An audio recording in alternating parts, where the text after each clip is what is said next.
G'day and welcome to the Grow a Small Business Podcast. I'm your host, Troy Truen. Each week, we speak with an owner who has grown a business with 5 to 30 team members to something bigger. Diving into their numbers and unearthing the pain they've experienced, we explore what they did to overcome each barrier and what they would do differently from day one. Let's get into it. Welcome everyone. Today I'm interviewing Nike Anani, based in Lagos, Nigeria. Thanks for your time. Thank you, Troy. Let's start with how we know each other. So Emily from Interview Connections reached out and thought you'd be an excellent guest to come on. You're an author of a book and have moved. One of the many businesses you're involved in is consulting, specifically helping family businesses untangle what can be quite a messy situation. Yes, indeed. It can be quite messy, can be quite traumatic, and which can impact on the business as well as on the family. So, yes. Yeah, it's a great area to focus in on and specialize, I think. So tell our audience a bit about your business or the many businesses you're involved with. Yeah, I'm a bit of an octopus in some regards. I am a second generation business owner. My father started off our family businesses the year I was born. Right. So entrepreneurship has always been in my life, all my life. And at age 9, myself, my mum, my brothers, we moved to the UK, where I went to university and I worked in corporate and Deloitte in Corporate Tax International for a few years. But it just wasn't fulfilling for me. It didn't inspire me. And I found myself coming back to Lagos on a journey to kind of discover what really lit me up. Yep. And I decided to spend some time understanding all that my dad had built at this point. And I thought I would find an industry fit. I thought it was an industry issue. I wasn't interested in accountancy. But I just ended up loving entrepreneurship. So by this point, my dad had set up 3 operating businesses in construction, real estate, and engineering. And he'd been investing in different sectors.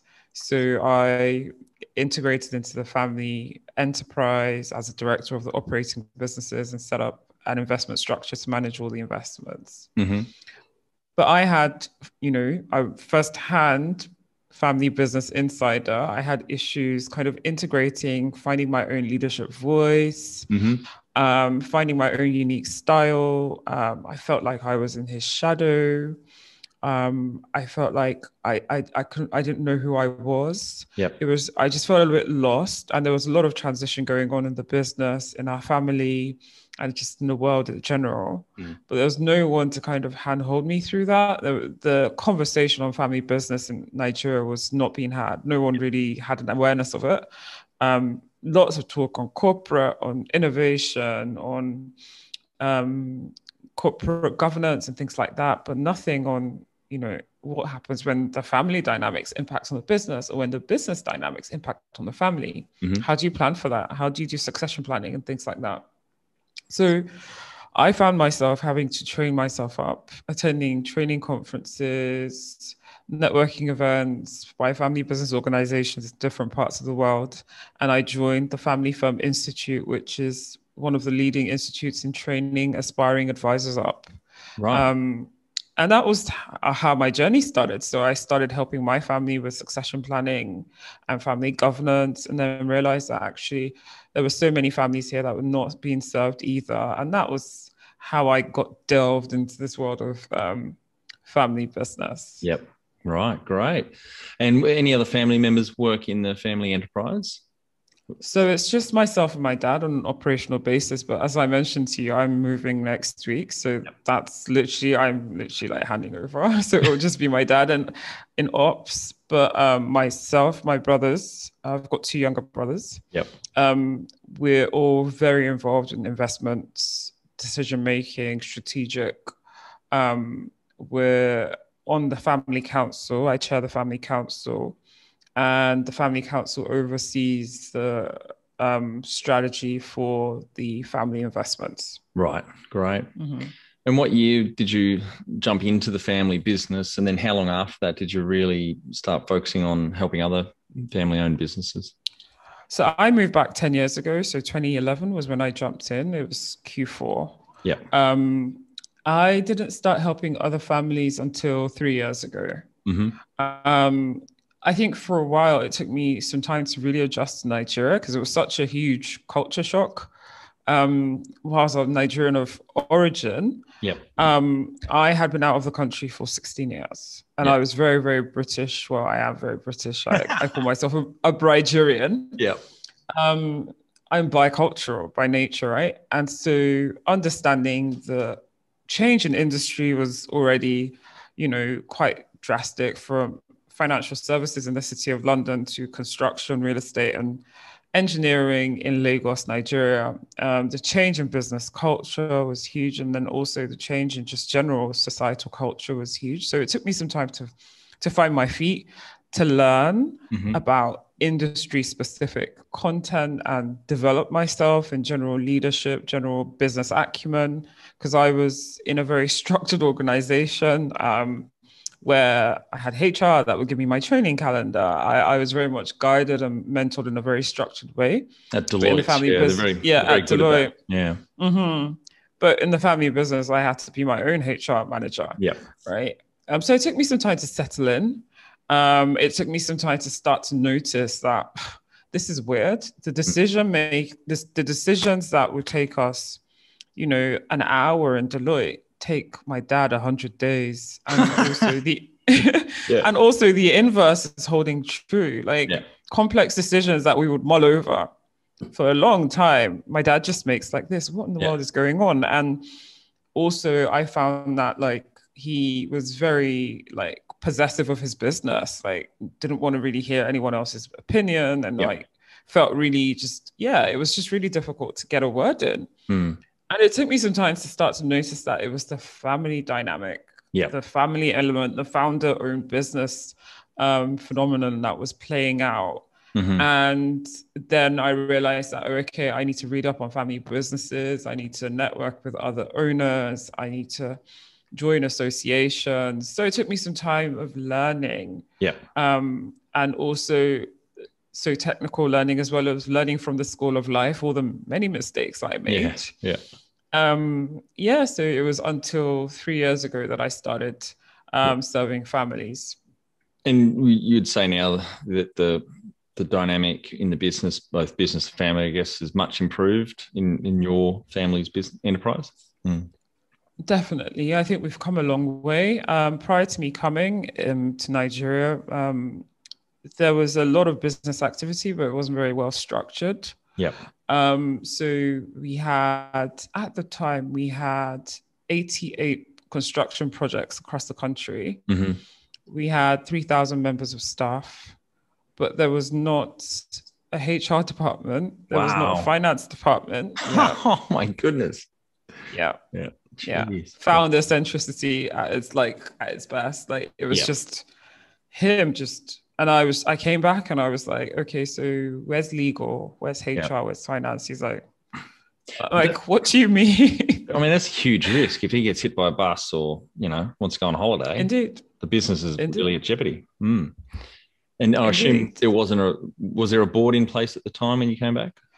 No, there was no board in place. It was very much the board of Dad PLC, right? So I did a lot of work initially with my background in having worked for a very structured organization. I was a chartered accountant. I was very process oriented and driven. So I set up a HR unit, hired key staff. We became ISO certified. I set up a finance unit. I set up an internal audit, just put down just the basic foundational processes. Then also equally on the investing side, he'd been doing a lot of investing. And I was like, okay, where's your chief investment officer? And he was like, what? Who's that? There's not one. Who's that? And I'm like, where's all the agreements? And he's like, agreements. And I'm like, good grief, you're not going to give me a heart attack. And so I set up the family investment office as well. And I just came up with a basic structure and some semblance of, at least if, like you said, if he gets hit over by a bus or something happens, someone can understand just the operations of what goes on in these businesses. and just make succession a lot easier. Yeah. And then with time as well, we then evolved into then looking into family governance and inviting my brothers to get involved. Because another thing I observed was that my dad's understanding of including family members was very different from mine. So including family members could mean just CCing them on some random odd mail with no context, with no, explanation. Yeah. I was like, yeah, they're aware. I'm like, no, you just CC them on an email, where you're talking about acquiring some, capital expenditure for your business. You haven't provided them context and you haven't invited them to share their views. So I had to explain and impress upon him the importance of governance and it needing to also, you need to provide enough context and information to people for them to be able to have a voice. Yeah. And to buy in too. Yeah. And to buy in. You don't just want to coexist and just have everyone nodding. Yes. Yeah, even though they don't understand or they don't agree, you really want them to actually, ideally, you want them to challenge. Yes. Because we want to be able to have diversity of thought. And so we eventually set up the family council during the pandemic, and it's met a few times, and it's been really, really, really helpful with just getting different people's views, different, the way they see things is completely different, getting some structure in place, and having a vision for the future. Great. And it sounds like your dad was quite receptive to this change. He didn't resist much. Yeah, bear in mind that this was 9 years in, right? Yeah. So this is 9 years of learning, both on my side and his. Yep. 9 years of particularly me learning how to communicate in a way that I'll be heard. Yes. In the past, I came off as a critic and not a catalyst for change. Yep. So when I first came back, I'd write all these lengthy emails. You need to change this. You need to change that. Wah. And one of my favorite Drucker quotes, I'm not sure if you're aware of Peter Drucker, but communication is what the listener does. So that just means that we have to tailor our communication style to meet the person, if not halfway, go a bit further to make it effective communication and get the outcome that we want. That was literally what I learned. I wish I knew that before. And also one of my favorites is by Stephen Covey, seek first to understand and then to be understood, which I think is really quite similar to what you're saying. Yes. So I essentially learned that a roundabout way. Yep. Understanding that he sees things differently and I had to communicate in a way that he would understand. Yeah. Well, so it sounded like you were about 25 when you jumped into the business. I was 24. 24. So that's extreme maturity that you've thought about it that way. Here's a problem. I'm going to go away and learn and get better at communicate. This is one part of it, communicating, and to bring about the effective change that the business and the family needed. That's terrific. I would say that my emphasis initially, though, was more on competence rather than communication, because I just thought it was a technical ability thing, right? Yeah. And I just had to demonstrate my competence. But it became so apparent that, no, it wasn't. My dad just was so used to doing everything himself and being his own lawyer, being his own financial advisor, even though he was a medical doctor by training. Yeah. And I guess entrepreneurs are very self-driven. They have high confidence in their self-abilities, which is a good thing, but also means they can expose themselves to huge risk. Yes, absolutely. Especially when hubris creeps in. Overbearing pride or arrogance, and they don't seek alternate opinions or views or angles. Yeah. And I noticed that he loved to be surrounded by helpers and not necessarily co-builders. So he was the engine of all the ideas and all the strategy. Yep. And over time that shifted, where he realized, there is benefit in at least inviting the kids to have their views, people that he trusts. That's another thing I find, is that a lot of founders find it difficult trusting other people. Yes. That was a huge challenge. Yeah, it's been interesting the last year or so. Well, I've been chairing a board here in Tasmania, a family business. They're the biggest in their sector here in Tasmania, and it's mother and father founded the company 25 or so years ago, and the 5 sons work in the business. And I thought this is going to be a shit show, but they're really level-headed. They want the right things for the business and the entire family. And I've been really impressed with the way that they've been receptive to change and having, you know, a small board there, a board of advisors to help them and to point things out. And so much so now, I think, in the last 6 months, the founder has stepped down. Well, actually, I think he sacked himself. He said, I don't think I should be group CEO. Wow. And so that was really, really good to see. And obviously now the transition's playing out. I talk with him every couple of weeks and you know, remind him he's got to get out of the way of the CEO and let them have their own, they've got to run the show how they want to see it. And, you know, he'll slip up sometimes, but they're doing a great job. But it's not easy, especially in a family. No, it's not easy at all. But I think there's something there that is so critical that you've mentioned. They have advisor. Mm-hmm. They have a trusted advisor. I mean, it's just so important to have a third-party opinion on things, because emotion can kind of, you know, get so charged in family business environments, and it can all feel so personal. Yep. As opposed to quite, you know, commercial or strategic. Yep. So it's important to have that third party that can help you with signposting, like, okay, something's off here. You might want to consider, you know, doing A, B, C, D, E, F, G. You might want to consider another technical advisor or someone that can help with your family dynamics. Yeah. Quite often in family businesses, that's the work that needs to be done. Is almost like therapy. Yeah. Well, that's the thing, though. It's two massive dynamics going on here. You've got a workplace or a business dynamic, which is hard in the best of days. And then even harder, I think, is your family dynamic. And then you've got to put those two dynamics together. That is very challenging to navigate through. Yeah. And a lot of us never were trained on how to run our families. Yeah, no, that's right. Yeah. we never were. We just kind of figured it out along as we went, and we have a lot of suppressed emotions and family hurt that we carry through our lives, and it impacts the way we relate to each other, even when we are in business together. Yeah. So often we have to go back to those and address those. Yep. Great. And do you have any key numbers you can share to illustrate the growth, I guess, of the group in those 10 years since you started? Yeah, so the group has grown by 30%. Yep. Top line, bottom line, about 15%. Yep.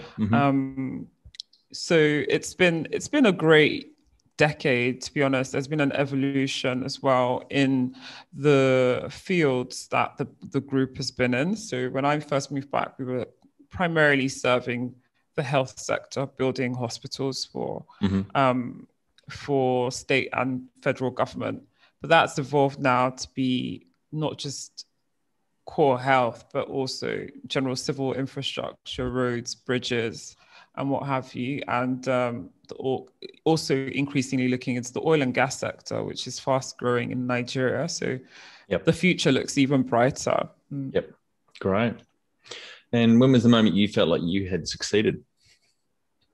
I think the moment when I felt like I'd succeeded, honestly, was when I included my brothers, when I set up the family governance, when we had a sense of purpose, direction, mission, vision, values, and it's all quite weird because we made the decision to move to Austin just about 3 months ago. Yep. So it wasn't planned for a long time. But I look back now and I'm like, if I hadn't done all that last year, you couldn't and move. the year before, it would be impossible to move. Yeah. But it's literally, I can fire myself.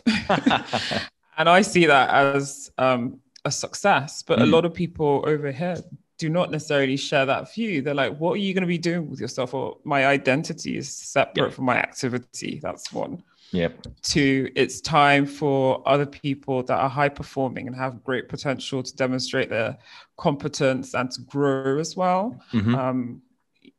Most of them are non-family staff. Well, they're all non-family staff. Yep.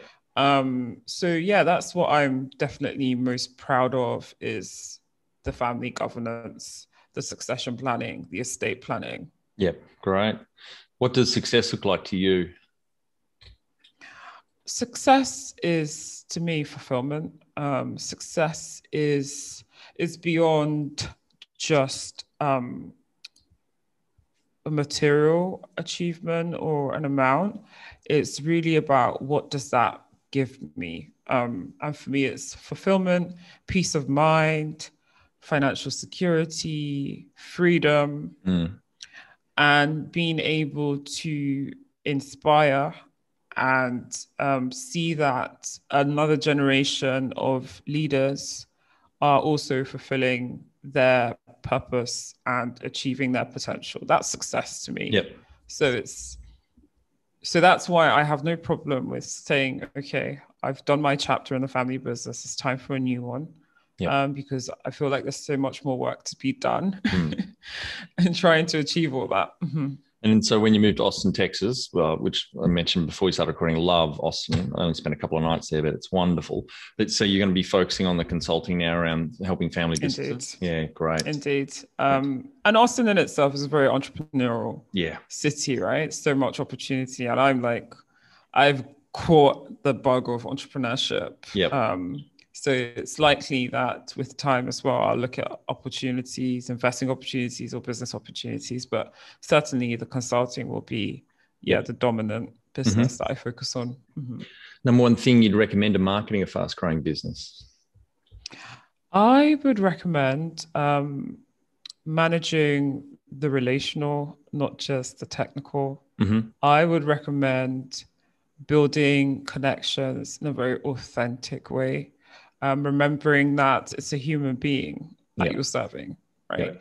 And quite often with marketing and sales, there's a tendency to want to look for the new customers, new sales pipeline and what have you. But remember that it's much cheaper and much more effective to get new work from existing clients than it is to go out and get new ones. So just nurture all your connections and your relationships. And it doesn't necessarily always have to be a technical conversation, a business conversation. That can literally be building a personal relationship with them, taking an interest in what's going on in their lives, just being by them. And as you build that, you're building trust and you're deepening your relationship, and it does lead to currency.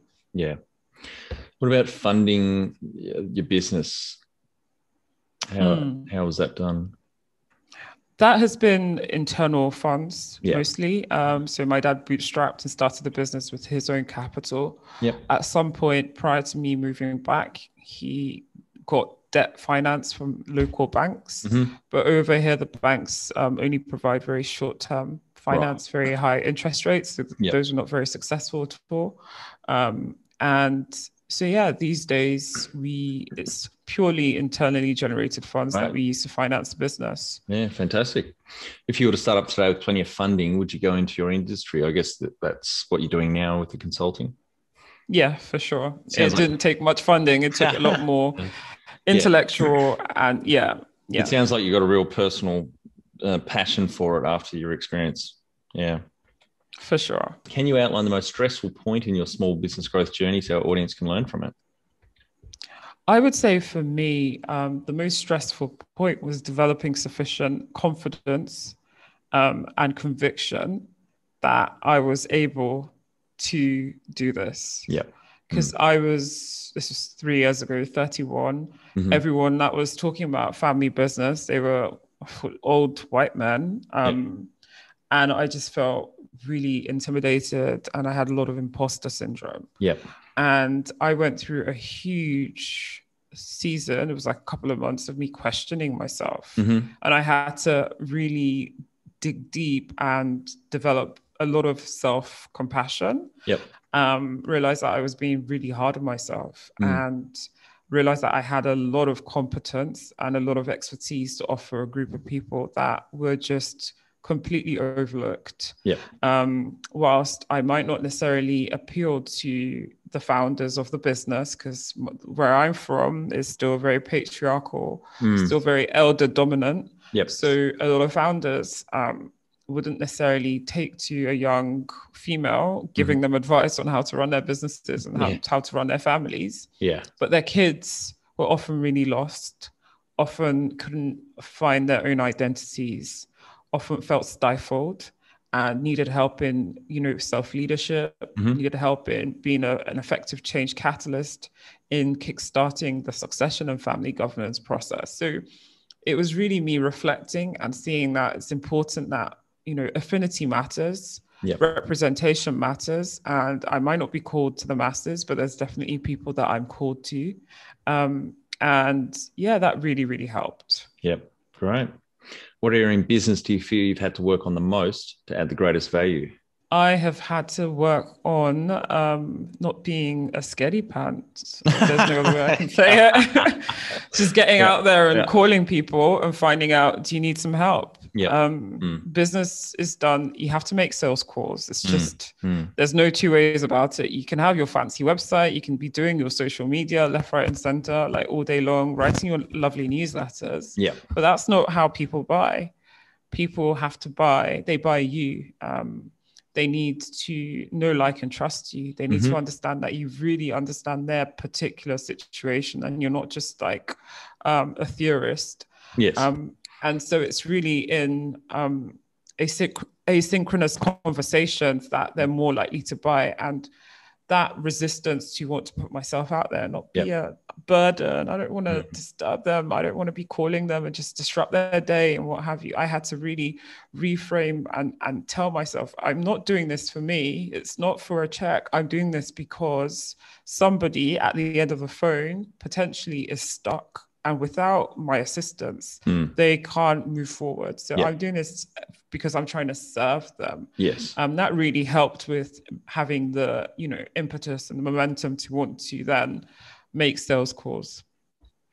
And what have you enjoyed the least about managing the fast growth?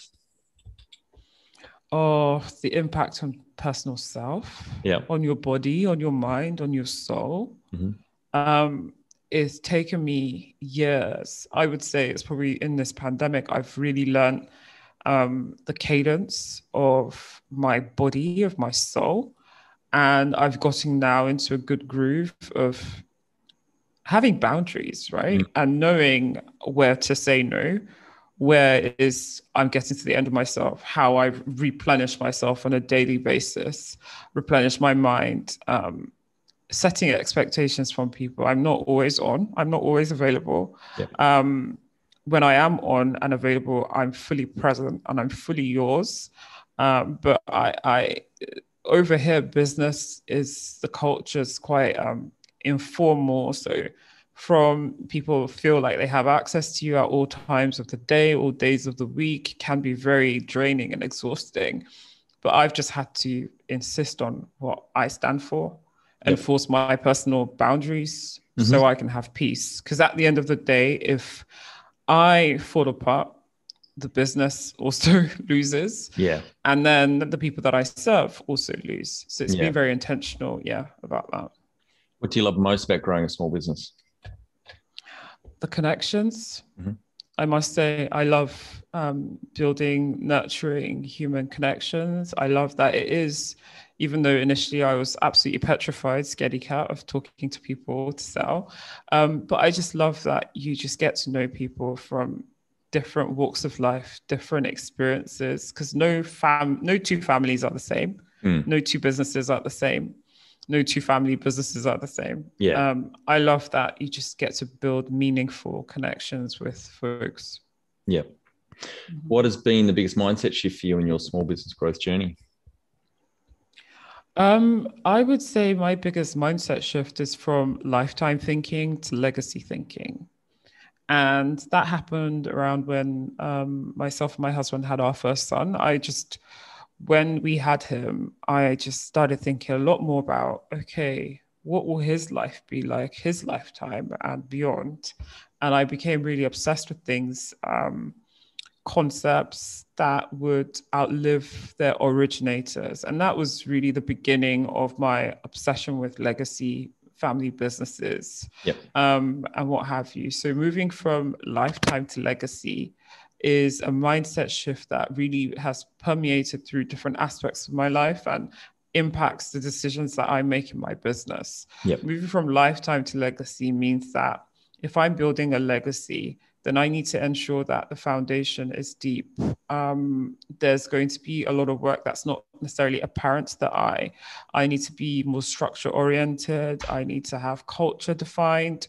And moving from lifetime to legacy means that I'm happy to move away from the front seat to the back seat in the engine room, just shaping culture from behind, shaping strategy, shaping, decision-making on investments and what have you. So that's been, I think, the biggest mindset shift that I've had over the last 10 years. What's the number one habit you think a small business owner needs to develop and maintain? A cadence for sales. So systemizing that and not just doing it when cash is low in the bank, but ensuring that you literally have a system for getting sales. So spending X amount of hours a day that is related to either sales or marketing activities. And also realizing that marketing is insufficient. Sales is also, you need the two together. So it's no good just sending out newsletters and being on social media. You also need to push people to get into phone conversations with them. Yep. Can you talk to how you've added people to the team, some wins, mistakes, and advice for those listening? Yeah. I've added a number of people to the team. It's so important that firstly, you've got oneness of vision with the founder in a family business context anyway. Quite often what happens is you both have different visions and have different cultures, different values, but there must be a starting point is a shared purpose, a shared vision, a shared mission. And a common culture that then folks are coming to join. Because what happened was my dad had done the recruiting prior to me coming, and then I came and then I started recruiting people. And in some instances, it was literally like they were working for two different organizations. Yeah. So it's important to really define the culture and embody that culture. So then people can come into that culture in a consistent way, can feel the head and the heart of the family. And then there's it minimizes the instances of cultural misunderstanding, misfits, employee morale, and what have you. Yep. Jump over to growasmallbusiness.com and leave your details to get a short 2-minute email I send on Fridays to help small business owners like you become better leaders. I include some reading or professional development resources I've discovered in the last week. Well, that's the next question. What are some things you recommend to building a sustainable and kick-ass culture to help with the growth? Yeah, I would say we have to start from those foundations. What is a vision? Yep. What is the mission? What are the values? And then what are the objectives for each employee? What are the company objectives? And then are you monitoring that? Are you holding them accountable to that? Yeah. It's really creating a high performance culture where folks don't just feel like they're just, observing in the system. Yeah. Clock watching. Yeah.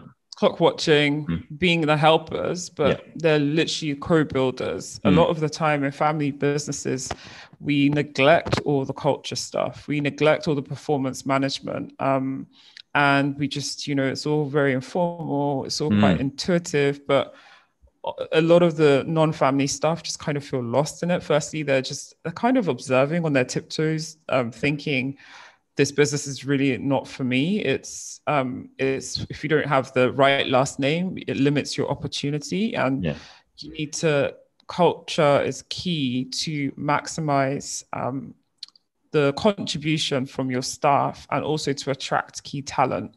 So it's foundational. Yeah. Tell the audience how you've handled balance. Balance. I've come to conclude, when you say balance, what do you mean? Work and life, right? Yeah. I've come to conclude it's a myth. For me, because I'm an octopus. Yeah. I think it's impossible to tend to everything at any given point in time. But the way I look at it is each season dictates something that might take a predominant focus from me. And so I'm very in tune with, in this season of my life, what is the most important thing? What are the 3 things I need to focus on this month? Yes. And that's what I focus on, because I find that, our minds can only take so much. Yep. Our bodies can only take so much. Our souls can only take so much. And so part of me achieving that is through delegating, both in the business and in the family. Yep. So my husband is very hands-on with, the kids, the household. We've got help. And equally in the business, I've got a high-performing team that I know that I can delegate things to. Yep. And communicating to parties where it's like, this thing, there's no balance, it's just clashing, and I need some time to recuperate and recharge. Yeah, right. And professional development, sounds like you've invested a lot in yourself particularly over the last 10 years. For sure. I've also joined leadership groups. So I'm a member of Young Presidents Organization, YPO, in Lagos. I'm a member of Argonauts, which is another leadership circle. I'm a podcast junkie. I read books. It's important. We have to, I believe that we're on a journey of endless mastery in life. Yes. And we have to keep evolving towards, mastery. Because our world is evolving, quite frankly, and it's evolving at an exponential rate. And as business owners, we have to keep up. I totally agree with that. Absolutely. Love that quote from Seneca. As long as you live, keep learning how to live. It's great. Powerful.